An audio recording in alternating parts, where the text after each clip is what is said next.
UP के हाथरस के मुरसान में अब से 30 वर्ष पहले यानी 1994 में एक व्यक्ति जिनका नाम होता है बुद्धा सिंह की उनके ही परिजनों ने यानी उनकी पत्नी और दो बेटों ने गला घोटकर उनकी हत्या कर दी और शव को अपने ही मकान के आंगन में जमीन से सीधे 5 से 6 फीट नीचे दबा दिया।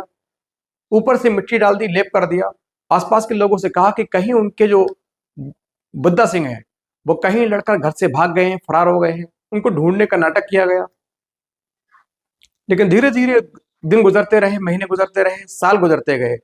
धीरे धीरे लोगों ने बुद्धा सिंह के बारे में सोचना बंद कर दिया। बुद्धा सिंह की जो कहानी है अब बंद हो चुकी थी। वो गुमनामी के साए में चले गए थे। उनका जो शव है जमीन से 5 से 6 फीट नीचे दबा हुआ था। धीरे धीरे उनका सब कंकाल में बदल रहा था। ऊपर उनकी जो यादें हैं वो गायब हो रही थी। लोगों के पटल से पूरी तरीके से बुद्धा सिंह अब गायब हो चुके थे। लेकिन 30 साल के बाद यानी 2024 में ऐसा क्या हुआ कि बुद्धा सिंह की जो हत्यारे हैं उन तक उनका सगा बेटा जो उस वक्त माँ की गोद में था वो पहुंच जाता है।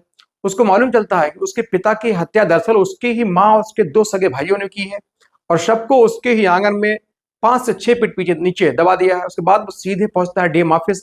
डीएम साहब को पूरी घटना बताता है। डीएम साहब फौरन उसकी घटना सुनकर गंभीरता से जिम्मेदार अधिकारियों को उसके घर की खुदाई का आदेश देते हैं।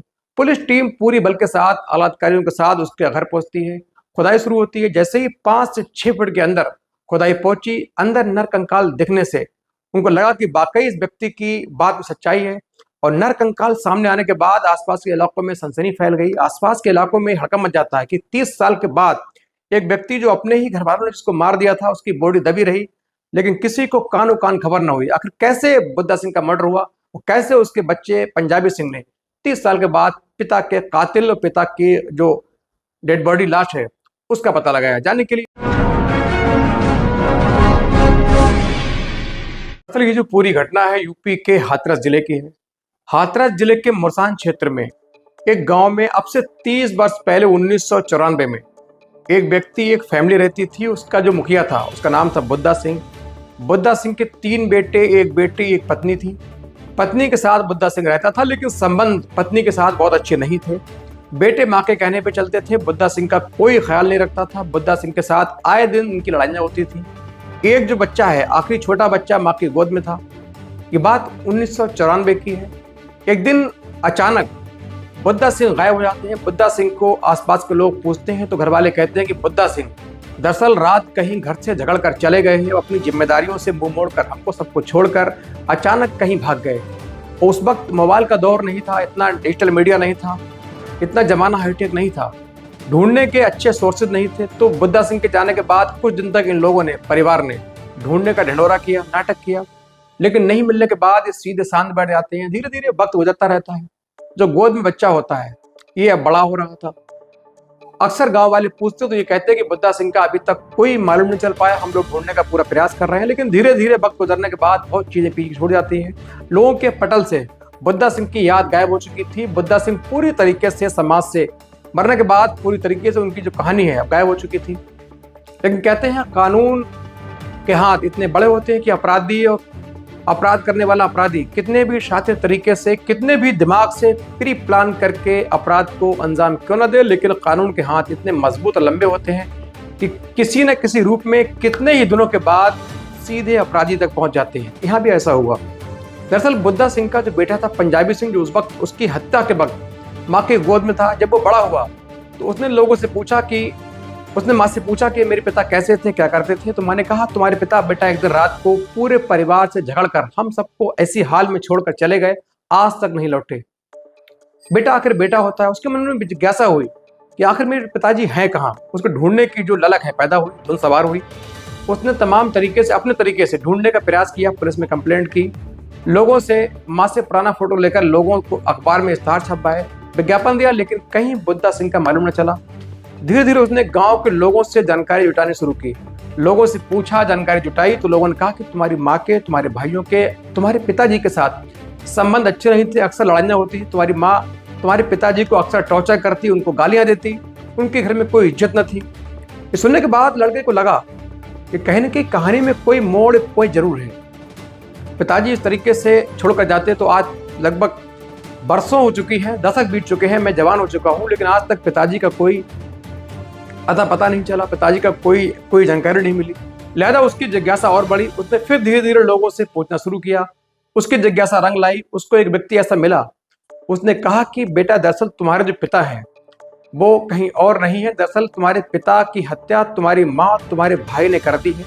उनकी जो बॉडी है वो तुम्हारे ही घर के आंगन में दबी हुई है। सुनने के बाद इस पंजाबी सिंह पुत्र की सिट्टी पिट्टी गुम हुई, उसके रोंगटे खड़े हुए, इसके पैरों तले जमीन खिसक गई। इसको यकीन नहीं हुआ कि क्या सुन रहा है, लेकिन इसने सोचा हो सकता है इसकी बात में सच्चाई हो। फिर उसने इसी बात पर और लोगों से बात की तो लगभग लोगों ने ऐसा ही बताया कि तुम्हारी माँ, तुम्हारे पिता और भाइयों के साथ संबंध अच्छे नहीं थे। तुम्हारी माँ ने पिता को कभी समझा नहीं, प्यार नहीं किया, उनको हमेशा दुत्कारा, उनकी इंसल्ट की, उनको टाइम से कभी वक्त पर भोजन नहीं दिया।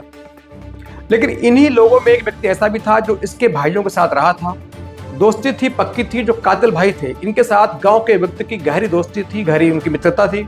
तो भाइयों ने अक्सर दोस्ती में एक बार उनको ये बता दिया कि दरअसल उनके पिता की हत्या जो है हम लोगों ने की है और आंगन में उनका शव दफन है। लेकिन कुछ वर्षों के बाद उस व्यक्ति की इसके कातिल भाइयों से झगड़ा शुरू हो जाता है, लड़ाई हो जाती है। फिर वो अचानक धीरे से इस बेटे को, जो उस वक्त माँ की गोद में था जब पिता की हत्या हुई थी, इस पंजाबी सिंह पुत्र को वो व्यक्ति बताता है कि तुम्हारे घर में ही तुम्हारे पिता की लाश दफन है। ये सुनने के बाद वो बड़ा हैरान होता है, सीधे पहुंच जाता है डीएम साहब के पास। हाथरस डीएम के पास पहुंचने के बाद पूरी घटना से उनको अवगत कराता है। कहता है कि मेरे पिता की जल्द से जल्द जो डेड बॉडी का जो स्ट्रक्चर है, कंकाल है, उसको बरामद करके मेरे जो पिता के कातिल हैं उनको सलाखों के पीछे डाला जाए। उसके बाद डीएम जो महोदय बहुत जल्द घटना का संज्ञान लेते हैं। पूरी घटना को बड़ा गंभीरता से लेते हुए जिम्मेदार अधिकारियों को ये ऑर्डर देते हैं कि फौरन जाकर इनके घर की खुदाई की जाए। फौरन पुलिस बल पूरे अमले के साथ, जिम्मेदार अधिकारियों के साथ घर के अंदर पहुंचता है। लोगों ने घर की खुदाई करना शुरू की।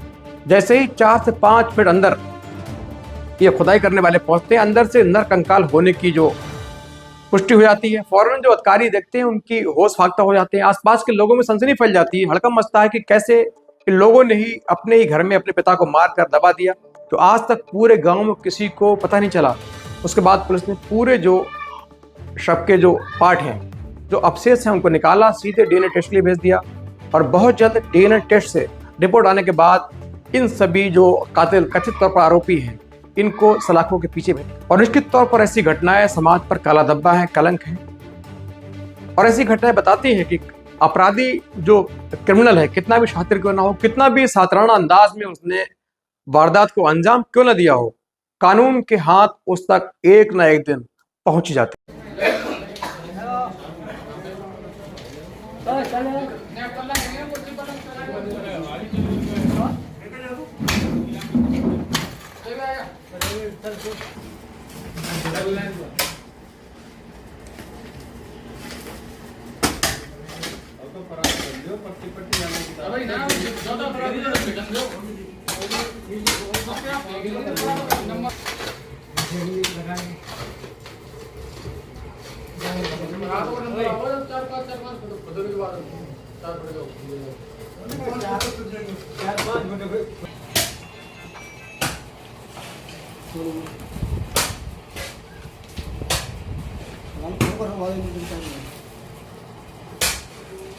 चला रहा हूँ।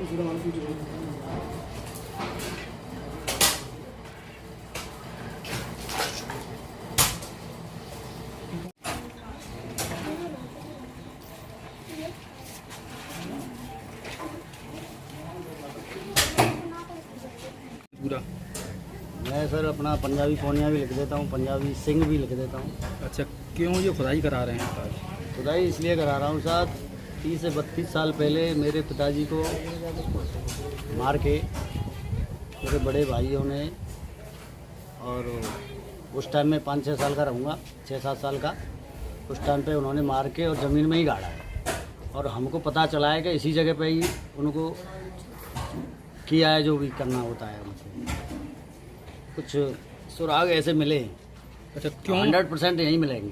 क्यों मारा है पिताजी को? उनमें आए दिन विवाद होता था और झगड़ा होता था, लेकिन वो झगड़े को लेके इन लोगों ने उनको टंटा ही ख़त्म कर दिया बिल्कुल मैटर।